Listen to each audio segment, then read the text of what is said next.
Definitely another tutorial. I'm just gonna do a full face today. There's really no direction with this. Last night, or for the last few days actually, I haven't been able to really sleep or anything. And I was just thinking, I bet there's other people going through this. Yeah, so I was thinking, I bet there's other people going through this. And it took me a minute to kind of assess my circumstances and figure out what the problem is. I realize this happens to me every year. Every time the season changes and the sun is gone and it's cold and it just seems like life comes down and everything's moving in slow motion and then too fast all at once. I've been having issues sleeping. Even thinking straight has been kind of difficult, and I don't feel sad per se, but I feel like I've been running myself into the ground a little bit. I spend a lot of time working. I'm either working or I'm at home doing YouTube stuff, which is also kind of working. It's supposed to be more of a relief for me though than anything. This is really pigmented. Life seems to be a little less fulfilling in the winter time for me. There's just so much going on and nothing all at once. This is really, really dark. But yeah, so I also feel like it's really easy to get creative block during this season, because people in general are just pushing out so much content back to back to back to back to back. And it literally starts in October when everybody's doing their Halloween makeup and things like that. And it just doesn't stop. There's just content back to back to back. You know what? I'm going to make my brows dark because I don't really feel like there's any getting around it with this. People are just producing content left or right, and it kind of makes creating content seem a little less meaningful. What I do know though is it can feel a little discouraging. Not because I can't keep up, but it just seems like creating content is some sort of a competition and everybody's just going ham on their platforms doing back-to-back stuff. I don't know. It's exhausting as well to see. I don't really remember why I stopped using it other than the fact that I was broke. But anyway, so back to this whole seasonal depression thing. I wrote down 4 questions to answer in the video because I knew that I would be super scatterbrained trying to think of all of this, given that I'm basically going through it. Seasonal depression, what is it like? It kind of reminds me of, for me, seasonal depression it begins with me not being able to sleep. And a lot of the time, that kind of insomnia, because that's what it is, I will rationalize and say that the reason why I'm not sleeping is my own fault because I won't sleep and then I'll be watching a video or I'll watch something on Netflix and, you know, before I know it, it's 2, 3 a.m. and I'm still awake. And I'll say, well, it's my fault, you know, that I'm not sleeping, that I'm not getting rest. And so I'll try harder to sleep, stressing about the fact that I'm not sleeping, and then it becomes even more difficult to really just lie down and rest. So that's how it starts with me. And then what winds up happening is when I do eventually start getting sleep, it just feels like it's not enough. I can't imagine how people who don't really go through this sort of thing see it. I know it might sound a little ridiculous because there's all these motivational things and this, that, and the other, and people are like, oh, just do this and you'll feel fine, or are you eating your vegetables? And it's like, there's really more to it than that. My camera froze and I'm like, do I really have the energy to be going back and forth with my camera today? Am I strong enough today to just be battling my camera? I don't know. Part of me feels like I sound crazy, and part of me feels like I sound totally unrelatable and that other people's seasonal depression or depression is like way worse than mine or whatever. Maybe I shouldn't be talking, but so I was saying, what is it like? It's really discouraging. There's no motivation or energy to do much of anything. And by the time I do get myself up to do stuff, like go to work, all my energy goes into my job. All of the joy and fast-pacedness, it just goes in. So I get home and I'm exhausted, and again, I don't sleep. So why does that suck? I mean, if you've ever gone a couple of days without really sleeping like you're supposed to, or having your sleep totally disturbed to the point where if somebody even wakes you up, you literally cannot go back to sleep, then you know why it sucks. And I don't really have much of a social life either, if I'm being completely honest. I do believe I can be myself and enjoy myself, but I do not go anywhere or do anything. I literally work, I come home, I relax, and I do my content. And that's it. And to me, for the most part, I feel like that's not that bad because there's so much going on in the world that I really don't want to be involved in. Like, people getting kidnapped and snatched and murdered and things like that. It's just like, whoa, this is so much, you know? But part of me feels like I should go out and I should do things because, you know, I don't have children. I'm not married. I don't have any obligations other than my job and my doggies, really. And so part of that is just like, what are you doing, you know, with your life? Are you enjoying your life, or are you just hiding from life, you know? What? I don't really know what I'm going to do. That's another thing I've been trying to avoid. I feel like my social media is a little repetitive, and I don't feel very creative anymore. Like, it's just, I don't know. So I've been trying to avoid creating the same looks or using the same colors. That's another thing, being super indecisive and then getting frustrated and just not doing anything. I'm going to use the shade Untamed because that's what I said I was going to use. So I'm going to start with Untamed. I'm going to make a cut crease because I want to make a cut crease, and that's just what's going to happen. So I'm going to tap this in on the outer corner. And this is just where I want it. So yeah, seasonal depression really, really sucks, y'all. It just, it's like you get a bug and it just won't get off of you. Or there's a cloud just following you around that won't leave you alone, no matter how much sunshine you have in your life, you know? Another question that I wrote down was, oh yeah, this is much better. Different ways to deal with seasonal depression. Now, for me, I'm not a doctor, so I don't feel like I should be making any professional recommendations or anything like that. But for me, what tends to help the most is raising myself up spiritually. I find that whenever I feel depressed, I tend to isolate myself. And that's a normal part of depression, but it's also not necessarily something that is good for us, because when we're isolated, we have no room to be helped. No one around. Nothing that can basically lift us up. I'm going to go into the shade Edge. This shade is supposed to be like a dirty yellow. Part of me feels like it's going to turn green or something. But yeah, we have no help. No one there to help us when we... Another thing, memory loss. I can't remember anything. Isolate, that's the word. When we isolate ourselves, we don't have help.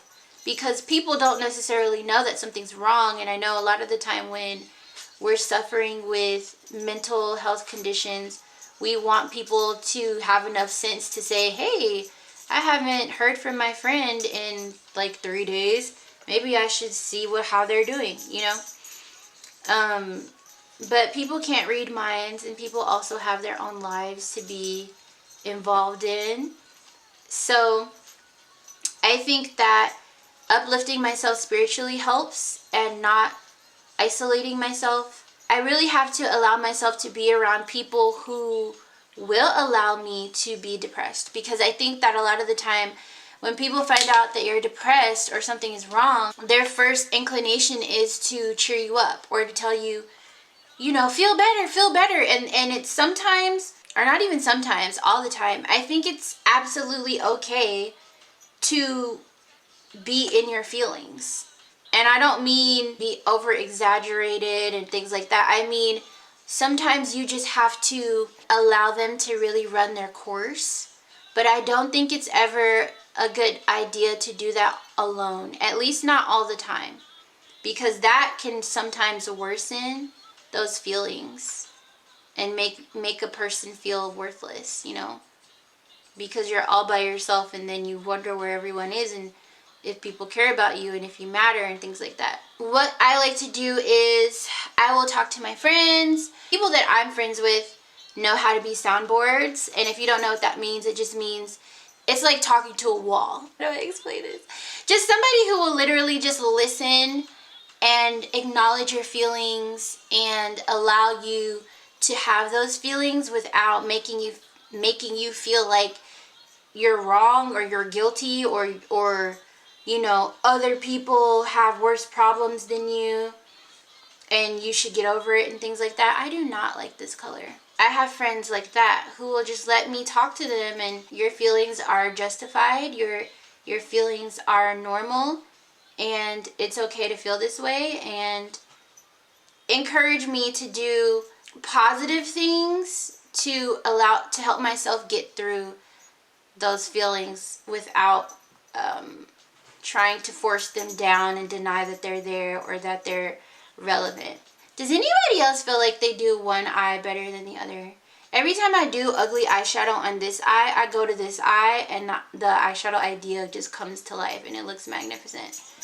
So annoying. Maybe I should start doing this eye first. And then as far as lifting myself up spiritually, I happen to be one of those people who feels like I don't deserve to talk to God. And I felt that way for a very long time. And it's really because of decisions that I've made in the past that were pretty reckless and blatantly disobedient in terms of respecting the God that I served or serve. No one's ever told me I don't deserve to talk to God. I've never been, you know, shamed in that way in ever, like in any way, shape, or form. I just happen to feel that way because I know that Jehovah is very loving and he cares about all of us, and he is so forgiving. And with that, you know, it's just hard for me to forgive myself because I'm like, how could I have ever turned my back on my creator like that? You know, how could I ever be so blatantly disobedient like that? This is looking way better on this eye, y'all. Way better. Okay, let me add this ugly yellow. And I like to start down here and then blend it up. But yeah, so I happen to be one of those people who feels like that I don't deserve to talk to God. And you know, if you feel that way, just know that is not true. You do deserve to have a relationship with him, and you should pray and tell him how you feel, because that will literally give me so much more relief than dragging things out like I normally allow myself to do. Mind you, I do think it's important to sit in my feelings and, you know, let them run their course or what have you. But the whole not being able to sleep and stuff like that, I will pray about it. I know this sounds crazy, but like, okay, whenever I can't sleep and I allow myself to talk to God, because sometimes I, you know, like I just said, whenever I can't sleep, I will start praying. And I always fall asleep halfway through the prayer. Always. It's almost like Jehovah's like, go to sleep. Go to sleep. I got you. Thank you for finally talking to me. Thank you for finally telling me what's going on, even though he knows. Thank you for feeling comfortable enough within the realms of my love to tell me how you feel so that I can help you. And that's the thing. He reaches out and he is there for those who call on him. And if you don't call on him, you know, he can't help you because you're not relying on him, you know. This looks way better on this eye. That helps me out a lot with my seasonal depression, and sometimes I'll sit there and I'll cry, you know, as I'm praying and things like that, and it's just, it's tough. It's tough cookies. It's not easy whatsoever. Another way that I like to deal with it is by doing what I'm doing now. Just being open about it and not allowing myself to feel ashamed, because I feel like a lot of the time that's how we're made to feel when someone says that they have anxiety or they have depression, or, you know, they just don't feel like they can keep it all together mentally or emotionally. I think that a lot of the time we're shamed because people don't address their feelings.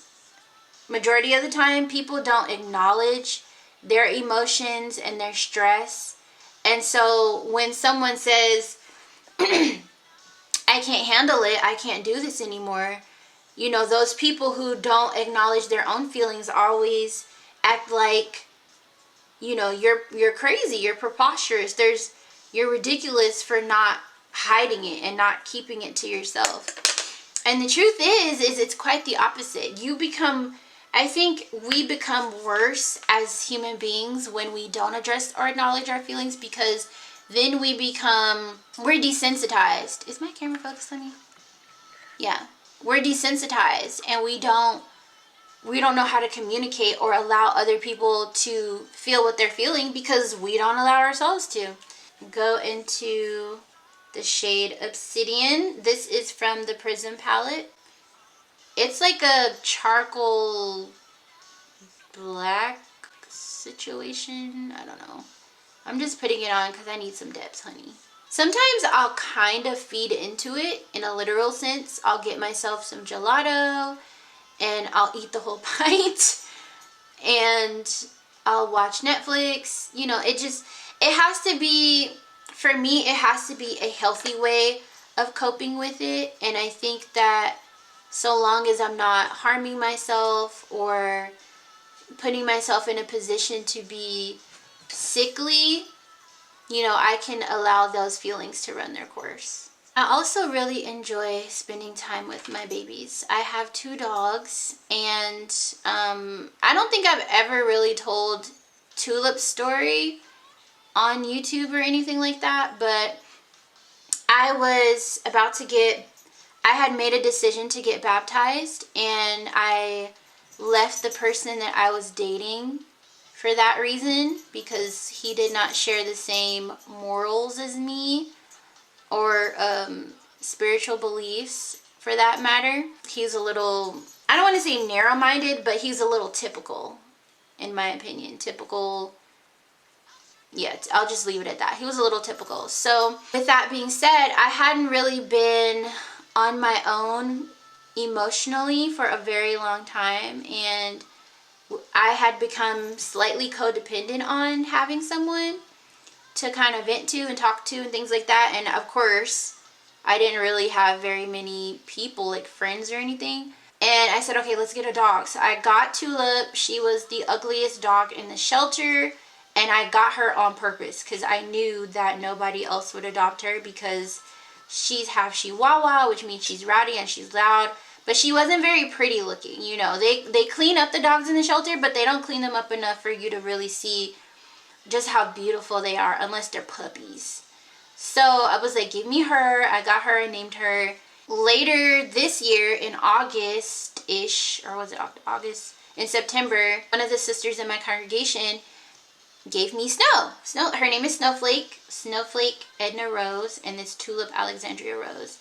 And honestly, if you are an animal person and you suffer from depression, I recommend getting yourself something or someone who is not human, who will love you unconditionally and just be there for you. Because even in hard times and moments in my life where while I've had my babies, more so Tulip than Snow, because Snow is fairly new to the family, she's just made me feel really loved and really cared for. Oh my God, I'm gonna cry.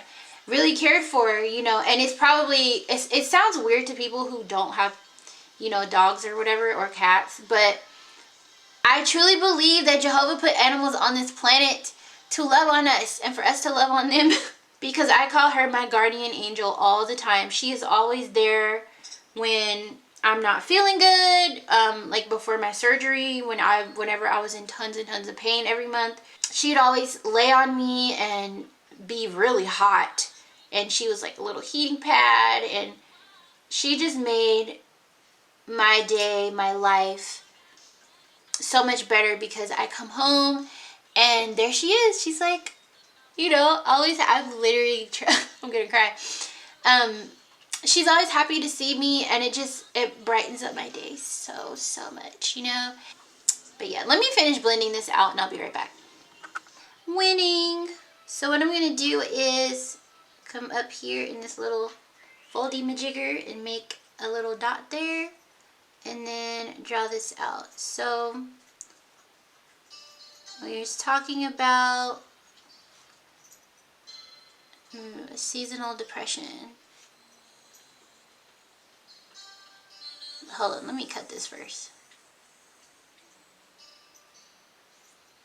The last question that I wrote down so that I wouldn't forget what I'm talking about is, ooh, let me fix this curve.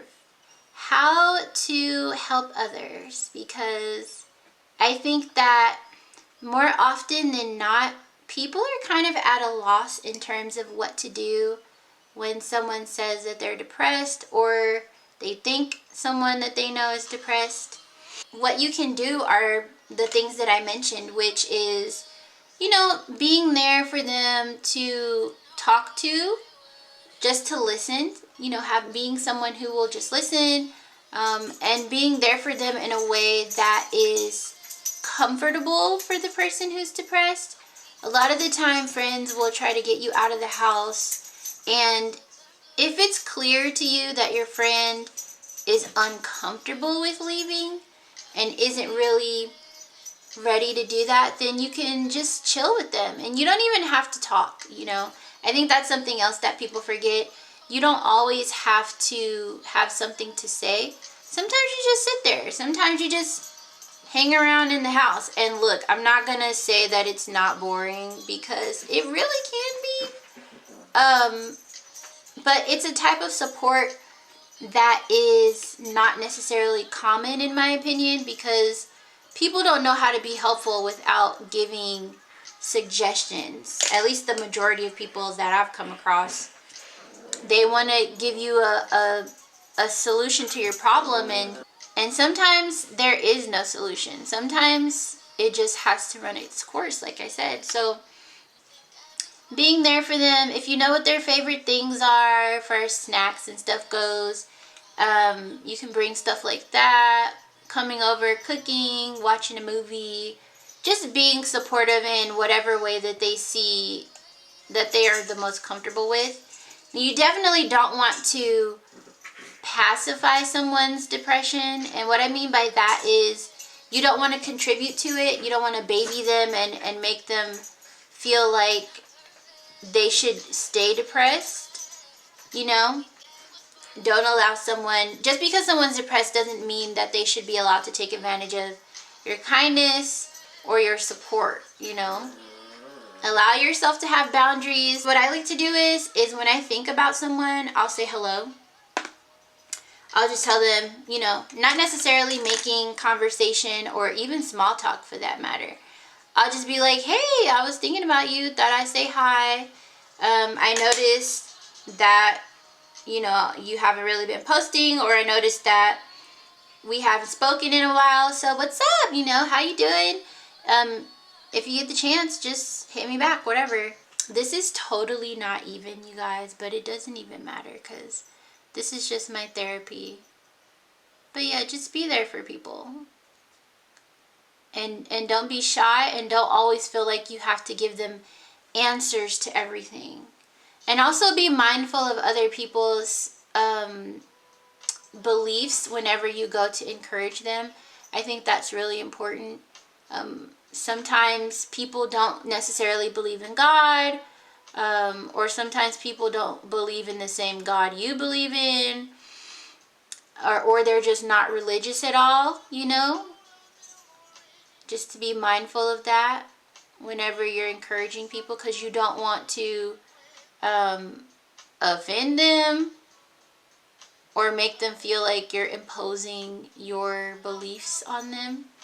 You know what? I'm liking this. It looks really orange, like a lot oranger than I anticipated.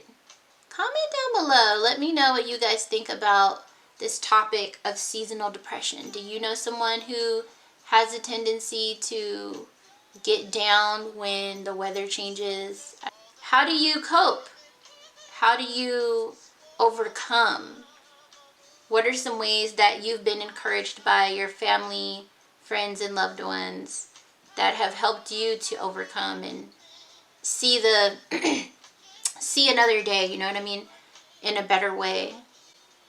Let me know. I would love to know, and your comment could help somebody else, all right?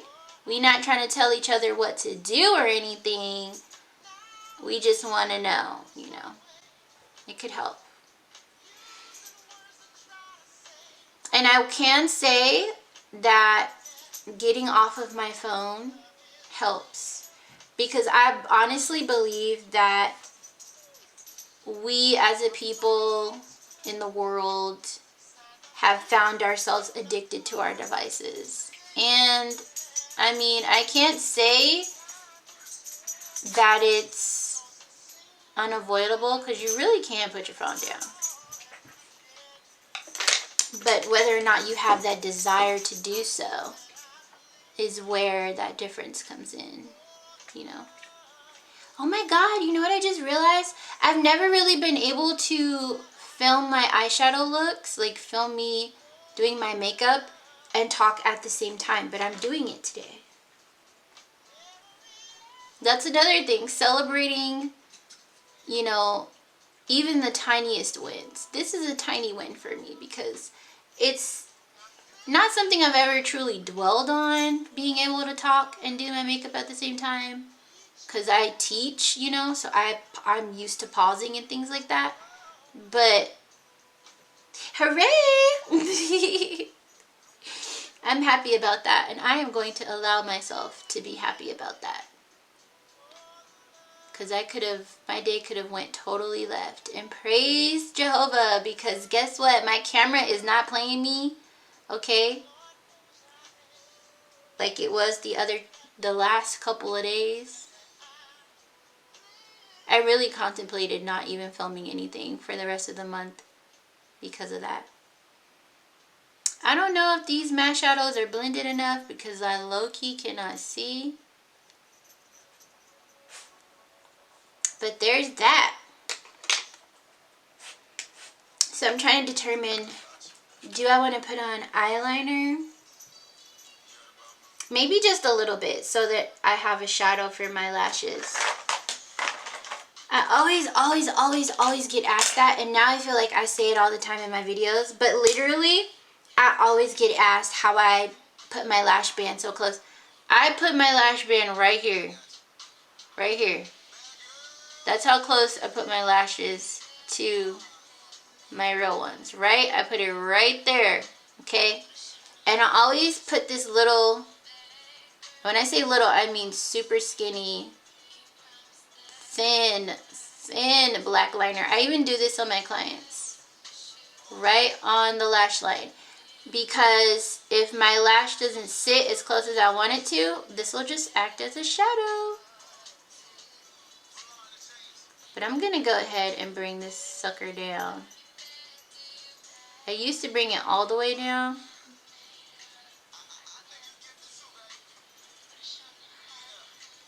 Yes. And I've been getting into this thing where I started doing all of my eyeshadow before my foundation. I'm getting into that. I don't remember if I used to do it at all.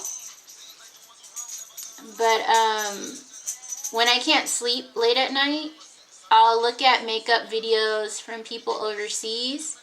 I honestly have no idea where they are because the Instagram doesn't translate their bio and stuff like that. And I just know that they have everything in another language. So, yes, honey. But yeah, I've been seeing them they'll do someone's, their model's makeup, and they'll do her whole eye before they move on to foundation and stuff like that. So it's something I've been testing out, kind of, sorta. So let me go ahead and prime underneath my eyes. And I'll just sweep this under like this. One thing I do like about this is I'm getting really, really close to my lash line with my colors now. So that's cool. And I feel like, I probably don't use less concealer, but it's just overall seems to be a little less product underneath my eye. What's another way that I cope with depression? There's a lot of things I like to do. Singing. I really only sing when I'm happy.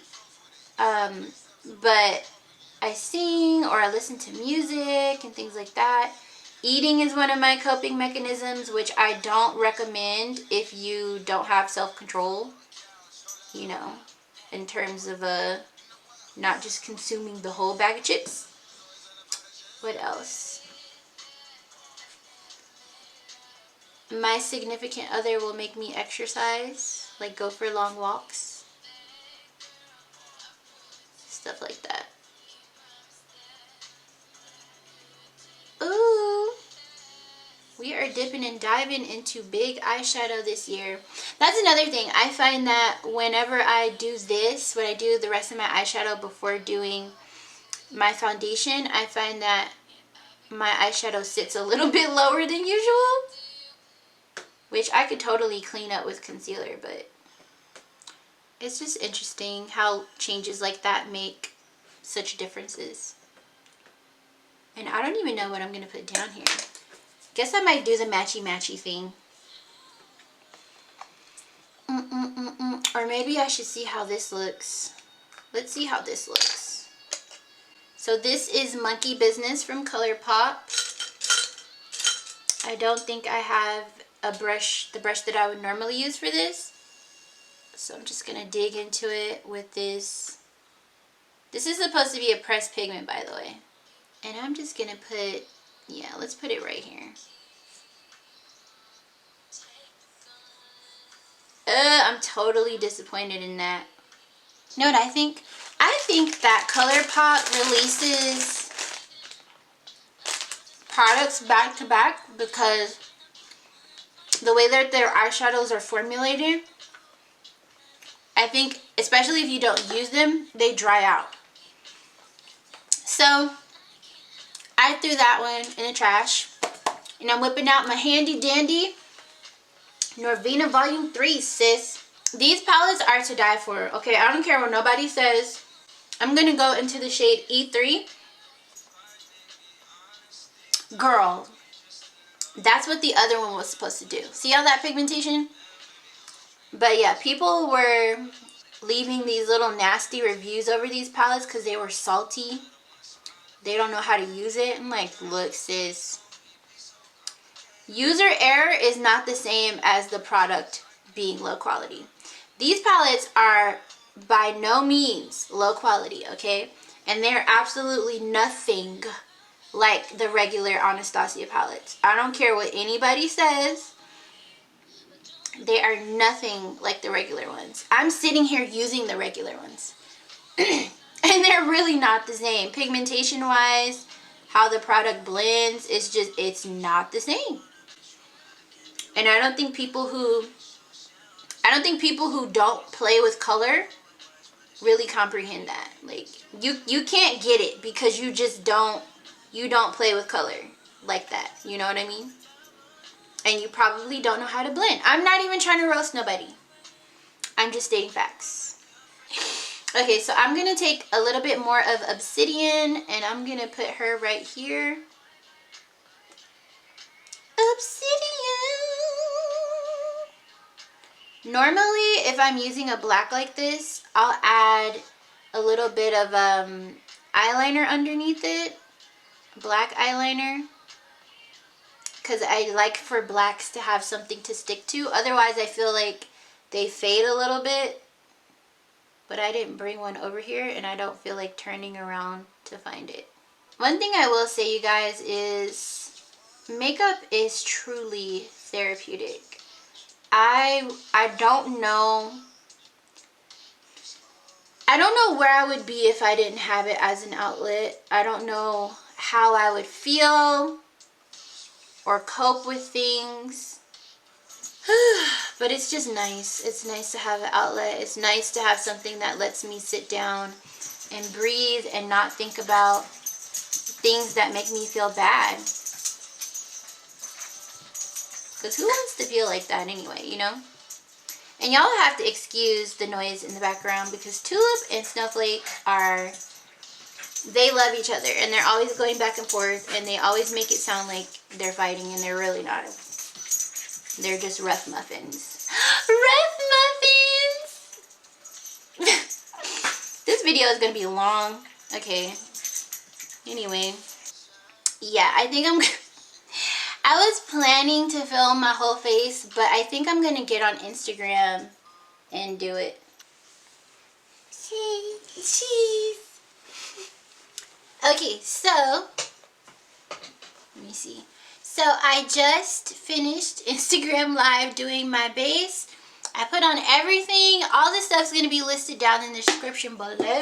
I'm actually wearing highlighter today, y'all. Highlighter. I put on highlighter. But yeah, so this is the final look.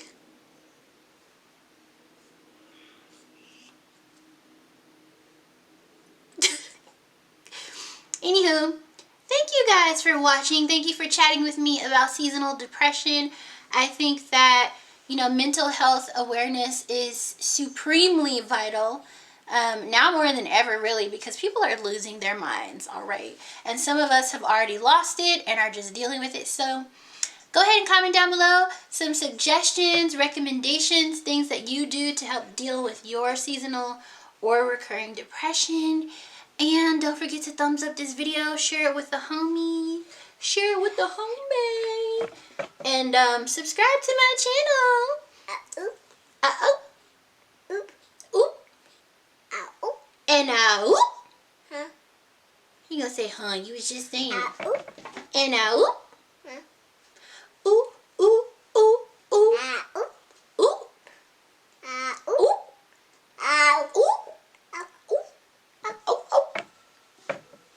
Okay.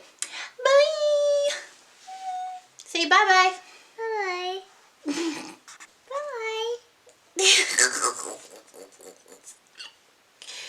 Click.